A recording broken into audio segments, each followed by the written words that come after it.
Hi hello నమస్తే welcome to cube TV. నేను మీ anchor Saritha. ఈరోజు నాతో పాటు సీనియర్ ప్రొడ్యూసర్ చిట్టిబాబు గారు ఉన్నారు, వారితో మాట్లాడదాం. నమస్తే సార్, ఎలా ఉన్నారు సార్? రైట్. సో ఏ ట్రెండింగ్ టాపిక్స్ ఉన్నా మీ దగ్గరికి అయితే మేము వస్తుంటాం, మీరు అలాగే మాకు గుడ్ ఇన్ఫర్మేషన్ ఇస్తారు. అలాగే ఈరోజు ఏంటంటే బాగా ట్రెండ్ అయిపోతుంది 3 days నుంచి దిల్ రాజు గారి ఇంట్లో ఐటీ సోదాలు జరుగుతున్నాయి. అయితే రోజుకొక ట్విస్ట్ వస్తున్నాయి. మరి అంటే ఐటీ వాళ్ళకి వాళ్ళ ఇంట్లో వాళ్ళకి గొడవలు అయ్యాయని చెప్పి, చేవేశారని చెప్పి, అలాగే వాళ్ళ చిన్న కవర్తో కూడా బయటికి వెళ్తున్నా కూడా ఆ కవర్ను కూడా వాళ్ళు చెక్ చేయడం లాంటివి, అలాగే ఫోన్స్ ఆబ్వియస్లీ ఫోన్స్ అంతా కూడా వాళ్ళు స్వాధీనం చేసుకుంటారు. సో రోజుకొకటి ట్విస్ట్స్ బయటకు వస్తున్నాయి. అంటే ఏంటి సార్ మనం ట్విస్ట్ అనుకుంటున్నాం, ట్విస్టులుగా మా రొటీన్ అది. ఒక ఇన్కమ్ ట్యాక్స్ రైడ్ వచ్చిందంటే ఇంట్లోంచి పూచిక పొల్ల కూడా బయటకు వెళ్ళడానికి లేదు. వాళ్ళు వచ్చి ఎంటర్ అయ్యి హ్యాండ్ ఓవర్ చేసుకుంటే ఫోన్లు తీసేసుకుంటారు, పూచిక పొల్ల కూడా బయటకు వెళ్ళడానికి లేదు. ఒకవేళ ఎవరన్నా బయటకు వెళ్ళాల్సి వస్తే మొత్తం చెక్ చేసి ఏమన్నా అది పేపర్ పని మామూలు పేపర్ నా ఫోన్ నెంబర్ ఏవైనా సరే అక్కడ క్లీన్ చేసి పంపిస్తారు. అది సిస్టమ్, డిపార్ట్మెంట్ యొక్క సిస్టమ్. అది వాళ్ళు అలాగే చేస్తారు. అలాగే అందుకని వాళ్ళు ఒకరోజు సడన్గా రారు. మొత్తం 55 చోట్ల అటాక్ ఇచ్చారు. ఎందుకు 55 చోట్లు అంటే, ఒక వ్యక్తిని ఇప్పుడు నన్ను సపోజ్ ఇన్కమ్ ట్యాక్స్ గైడ్లో ఇన్కమ్ ట్యాక్స్ దృష్టిలో మనం పడ్డామంటే వాళ్ళు నా బంధువులు ఎవరు, నా మిత్రులు ఎవరు, నా తమ్ములు ఎవరు, అన్నదమ్ములు ఎవరు, నా రిలేషన్ ఎవరు, అన్నిటినీ లెక్క పెట్టుకుని అన్ని చోట్ల ఒకేసారి అటాక్ ఇస్తారు. అంటే ఎస్కేప్ అవటం లేకుండా అన్ని దారులు మూసి అప్పుడు వస్తారు, సోదాలకు మొదలు పెడతారు. అది ఒకే చోటుకి ఒకేసారి వెళ్ళిపోతారు. ఎందుకంటే లేకపోతే అక్కడ నుంచి ఇన్ఫర్మేషన్ ఇక్కడ నుంచి పాస్లు అవుతాయి కదా, అందుకని ఆ ఛాన్స్ ఇవ్వకుండా చేసేస్తారు.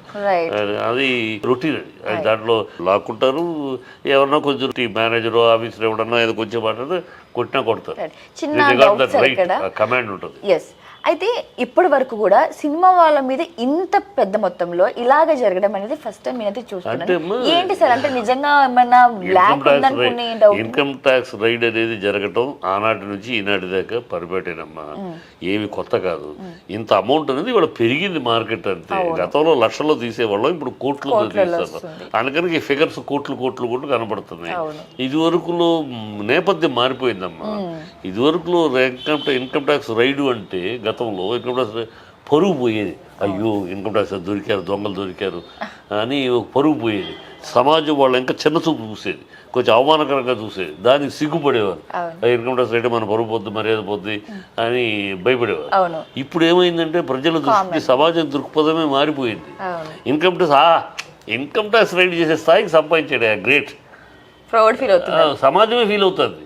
సమాజం ఎప్పుడైతే సమాజం దోషిగా మాట్లాడటమో, దోషిగా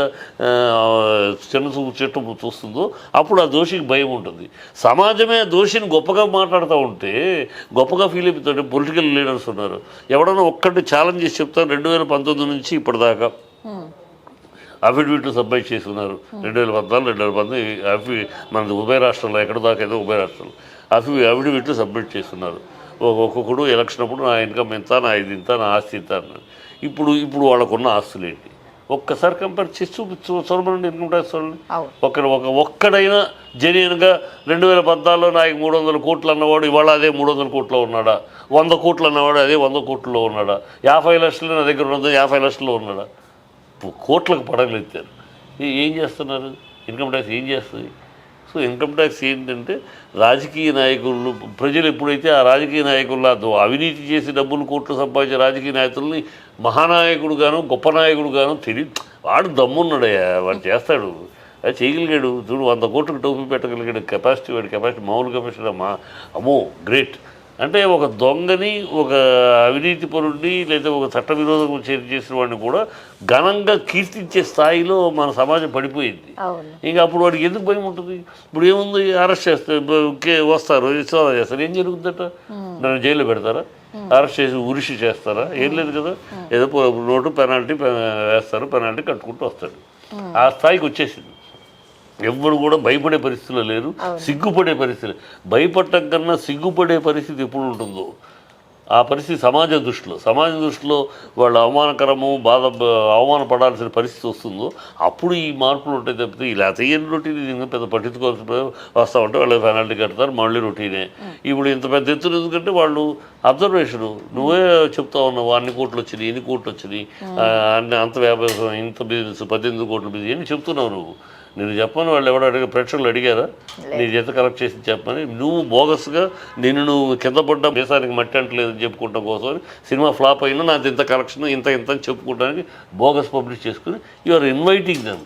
ఇప్పుడు గతంలో ఎట్లా ఉందండి, ఇన్కమ్ ట్యాక్స్ ఎట్లా ఉండేదంటే వాళ్ళు అబ్జర్వ్ చేసి కనుక్కుని ఇది ఇంత పెద్ద పెద్ద సినిమాలు చేస్తున్నారు, లేదా ఇంత పెద్ద వ్యాపారాలు చేస్తున్నారు, కాంట్రాక్ట్ చేస్తున్నారు, ఇన్ని కోట్లు ట్రాన్సాక్షన్ ఎక్కడ జరుగుతుంది, ఈ కోట్ల ట్రాన్సాక్షన్ ట్యాక్స్ కట్టారు, వాళ్ళు ఎంక్వైరీ చేసి మనుషులతోటి చేయించుకుని ఆధారాలు పట్టుకుని అప్పుడు వచ్చేవారు వాళ్ళు. ఇప్పుడు ఏమంటే వాళ్ళు అంత కష్టపడక్కర్లేదు ఇన్కమ్ ట్యాక్స్ వాళ్ళు, మనమే ఇస్తున్నాం. ఆ పర్టికులర్ మన తిరుగుళ్ళు మనమే, మా దగ్గర ఎంత ఉందో మేము ఇంత దోచాం, ఇంత సంపాదించేసాం మనం చెప్పుకుంటున్నాం. చెప్పుకుని రండి మా మీద కానీ. ఎందుకంటే ఇది ఇన్కమ్ ట్యాక్స్ రైడ్ చేయడం అనేది నాకు ప్రైడ్, నాకు గొప్ప, అంటే ఆ స్థాయికి నేను ఎదిగానని ప్రజల ముందు చెప్పుకుంటారు. ఇప్పుడు 185 కోట్లని వచ్చిందని చెప్తున్నా ఫస్ట్. అంటే 185 కోట్లు గ్రాసా నెట్టా? నెట్ అయితే 670,000, 185 నెట్ అయితే అది సినిమా సూపర్ డూపర్ హిట్ కదా. ఫస్ట్ డే 185 కోట్లు నెట్ రాగలిగిన సినిమానా? ఆ సినిమా కాదు కదా. మరి నెట్ 185 వచ్చి నువ్వే ఇస్తావు పబ్లిష్. వాడు అడగరా 185 కోట్లకి ట్యాక్స్ ఎక్కడయ్యా అని అడగరా? నువ్వు కట్టేవాళ్ళు నిజమే కట్టాడు అనుకుందా, 60-70 లక్షల కోట్లు కట్టుంటావు, మిగతా డబ్బులు అయ్యని అడుగుతాడు కదా. అప్పుడు మళ్ళీ కాదు సార్ మేము పబ్లిసిటీ కోసం మా సినిమా బతుకు కోసం మేము ఏదో చెప్పుకుంటున్నాం క్షమించండి అని ఏదో మాట్లాడారు. ఎందుకు ఈ దౌర్భాగ్యం? ఏం ట్యాక్స్ కట్టండి, శుభ్రంగా కట్టండి, ఇది అకౌంట్. ఇంకోటి వాళ్ళ పరిస్థితి ఏంటంటే మా ఆడిటర్స్ బ్రహ్మాండమైన ఆడిటర్స్ తయారైపోయారు. వాళ్ళ ఈ ఆడిటర్స్ అనేవాళ్ళే గైడెన్స్. వీళ్ళెవరు ఇంత కోట్ల మీద వ్యాపారం చేస్తున్నా వాళ్ళ సొంతంగా ఏమి చేయరు. వ్యాపారం డబ్బులు వాళ్ళ అయినా ఎట్లా పెట్టాలి, ఎక్కడ పెట్టాలి, ఏ రూట్లో వెళ్ళాలి, ఏ సెక్షన్ కింద తీసుకెళ్ళాలి, అప్పుడు మన ఇన్కమ్ ట్యాక్స్ దృష్టి నుంచి పడకుండా ఎలా, ఇవన్నీ ఆడిటర్స్ పకడ్బందీగా చెప్తారు. ఇప్పుడు ఇలాంటి ఎత్తున ట్రాన్సాక్షన్ జరిగిన చోట్ల మహత్తరమైన ఆడిటర్స్ ఉంటారు, టాలెంటెడ్ ఆడిటర్స్ ఉంటారు. వాళ్ళు శుభ్రంగా అన్ని కథాకమాంశం అంతా సరిచేసి ఆఖరికి ఏదో చిన్న ఈ జిఎస్టీ కట్టలేదు దానికి ఇంత పెనాల్టీ, అది మిగతా అమౌంట్ అంతా వచ్చింది కానీ ఈ అమౌంట్కి రాలేదు ట్యాక్స్ కనుక దీనికి కొంచెం పెనాల్టీ అనేది 1-2 డేస్ అయిపోతుంది. అది ఇంత సింపుల్గా ఎప్పుడైతే తయారైపోయిందో ఎందుకు భయం ఉంటుంది, ఎందుకు చివరాఖరికి ఇప్పుడు దిల్ రాజు గారి పరిస్థితి ఏంటంటారు? మరి ఏముంది, ఆయన దొరికాడు, ఏముంటుందమ్మా, ఏమి ఇవాళ ఉన్న పరిస్థితుల్లో